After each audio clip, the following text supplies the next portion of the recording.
Hi Scorpio, welcome to Higher Source Tarot for your weekly tarot check. This is for the week of January 3rd through January 10th for all Scorpio, Sun, Moon, Rising, and Venus. And I hope you're off to a good new year. Happy New Year to all of you. And if you are new to the channel, I post new readings every Friday. And then typically again on Monday or Tuesday. So if a reading doesn't resonate, you can always check back in a couple of days and watch a new reading. You could check a different part of your chart, or you could even watch an older reading if the title speaks to you. There's, sacred divination. It's timeless. I did post a 2021 predictions reading. If you haven't seen that yet, we'll leave that card out. You might be interested. And if you haven't subscribed yet, I'd love to invite you to join us and become a subscriber too. So let's get the advice here for Scorpio, please. What does Scorpio need to know? What advice do you have for Scorpio? Sun, Moon, Rising, and Venus. So we will do our tarot reading here, then we'll do an Angel Answers Oracle card reading. And you begin here with the Sun, the Nine of Wands, the Death card,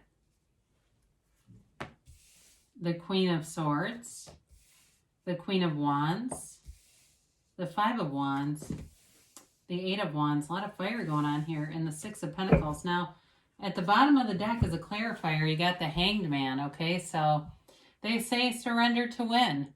It's about changing your perspective to bring in some new opportunities here and to move forward with some things, especially if it seems like it's been a little bit stuck or just not smooth sailing. This is a card of meditation. It's a card of quieting your mind, all that noisy stuff that we have running around in our heads. I had recently bought the audiobook of The Greatest Secret by Rhonda Byrne. It's actually an interesting book. It really talks more about awareness than The Secret did. It's a lot more in depth, and it references David Hawkins and some other teachers quite a bit. If you haven't seen it, it's on audio. It's about 6 hours long. So you do, for $14, you do get quite a bit of entertainment, I guess, and there's a lot of good teachers involved in it too. So I don't know why I felt inclined to tell you, but I needed to do that. So you have the Sun here, and the Sun is like a brand new lease on life, very high vibrational energy field that you're in, and it really is about ascending. So maybe that's why I felt compelled to tell you that about that book. You do have here, you've got Scorpio, you've got Leo here, you've got, like I said, fire, Aries, Leo, Sag. You got a little bit of earth and a little bit of air here. So the Sun shows up to teach you about goal attainment, to let you know that your goals are well within reach. For some of you, you're having a transition here, and it's like kind of like you give up the fight. You kind of give up things that aren't worth fighting for, and giving up that, I'd rather be happy than be right. It's like quitting the right fighting. And it may only be with one person in your life, but I feel like this is worth so much more to you than being right. The price of happiness is way too high for being right. And so with the Sun here, it's a card of self-acceptance, of self-mastery, and kind of not giving a damn. You move forward in a very unconditional way, which is the best way, because you don't have disappointment. You'll have the most contented life in this energy.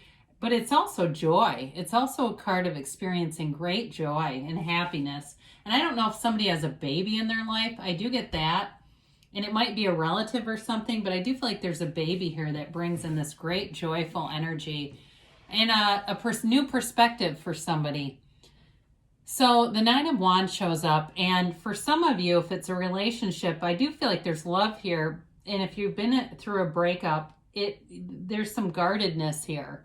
I feel like there's some unfinished emotional business that's creating either you or the other person feeling blocked and guarded and being kind of suspicious. That might be a little strong of a word, but they're apprehensive. That's a little better word. They're just apprehensive. They're kind of like, I think that they're so tied to blocked emotions that it's very difficult for them to move forward in a free way. You know, you've got the energy of the sun, which is total freedom, and then something like this. But the good news is you have death here. And death is a rebirth. We must die to be reborn. Jesus said that. And it's a card of a new beginning, a new dawn, a new day, and allowing yourself to move into the sunlight of the spirit. It's, you know, the darkness and the shadow aspects of life are paradoxically the greatest guides into the sun. When we are suffering and in pain, those are some of the times when we have the most growth and development, because we begin to seek the truth and seek out who we really are. So this death card represents your higher self, telling you to let something in your life die. Let it go. Let it be free. Let it move away from you. And it even could be something as figurative as limiting beliefs, if it's not a person or a situation. But I do feel like there's something about not fighting for something. And it's not giving up. It's really about going towards. And actually, even in the card here, you'll see in the background, there's a boat that's going towards the sun. All right. So they're not telling you, you're not giving up anything as much as you are moving towards something better. So the Queen of Swords shows up. She's the widow of the tarot. So you do have the death card and the widow here. So if that's significant, I'm not predicting a death, but if it is significant in your life, like you had a parent who passed away and one parent who's left and they're sad, it could be something like that. But it's also a card of, she's like a card of recovery, okay? She's kind of like, she sees all these things that have happened in her life, but still has kind of a sense of humor about it. And so it's kind of like not taking ourselves so seriously in this life, not our ego selves at least, knowing that you're part of this source energy, you're a soul who's here. And when we can have awareness of that soul and be in the entirety of it, we'll encounter and hold on to suffering so much less. So the Queen of Swords is also a card of great intellectual capabilities. So some of you have a real acuity right now for making good decisions and a facility for communicating too. It really allows you to kind of get to the point, cut to the chase, put it out there, and be done with it. So for some of you, this may be more work related, because right next to the Queen of Swords, the Queen of Wands came out. So if there's something that needs to be managed at work, I do feel like your input is going to be valued, well received, and I actually think they're going to listen to you.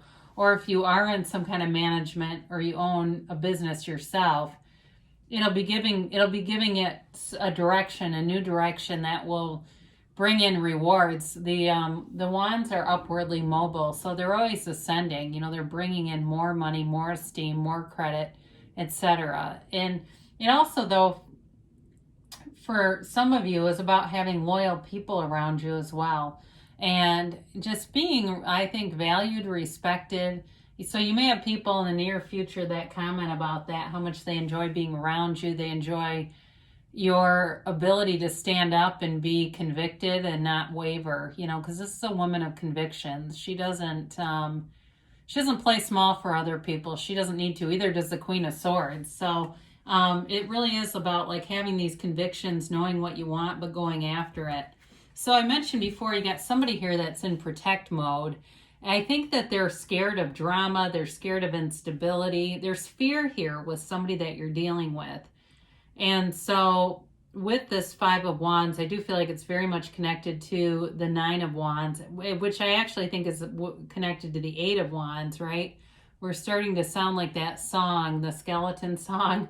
But anyway, the Five of Wands, I do feel like there's this sort of this change that needs to happen to move out of the fear and into feeling safe, feeling like you can move forward. And the Eight of Wands helps with that because it brings in communication. So does the Queen of Swords. But the Eight of Wands is also the arrows of love in the tarot, so a little softer than the Queen of Swords. And so it's really you being able to communicate what's in your mind, on your heart. And with the Sun and the Queen of Wands here, it can offer a new beginning in love. It can be, it may even be the start of something where it's it maybe doesn't seem like a love relationship, but it's undeniable, and it turns into something more. So with this Eight of Wands, it's movement in the tarot, and it's also, it can be kind of quick and sudden. So it may come out of nowhere where all of a sudden you turn into this conversation that has a lot more depth than you realized it was going to have. You have here too, I mentioned before, you got loyal people around you. The Six of Pentacles is really a nice balanced energy.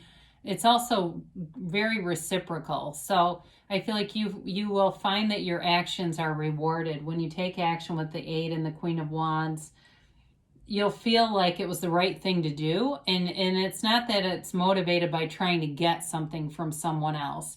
It's like it just makes sense. Like you see the actions you take and you go, you know what, that made sense. I see where this is going, and there's clarity here for you. So if you've been wondering about a person, there's communication here and a conversation ahead. And I feel like whatever they're fearful of will come out. But I also feel like there's an important message here too about just changing your perspective a little bit and being open. Staying open to things, keeping your heart open, even though sometimes it's hard. So let's see what the angels have to say here.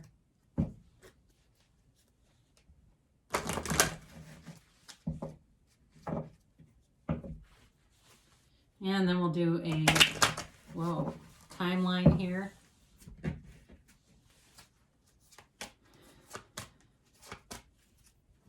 And yes, no, maybe. So you have here recovery. So whatever healing needs to take place with that Nine of Wands here, you've got the recovering coming, and there's a transition here. There's a transformative energy here with the Death card and the Sun too. And so anything that seems like it needs transformation, it's in the process. You've got peaceful resolution here. So I like to see that too with that Nine of Wands and 5. And you've got trust. So know that the universe is on your side, and the universe handles the details for you. You just need to be clear about what you want, and the universe works the rest out. And boy, so sometimes it does it in the most interesting ways. It really makes me laugh sometimes. I think I never would have predicted that, but works out either way. You have perfect timing here. So they're telling you you're in alignment. And I do feel like too, having your own energy here showing up also kind of confirms that. So you've got a yes. So things are moving forward for you, Scorpio, in the new year here. I love you, and I'll be back again soon.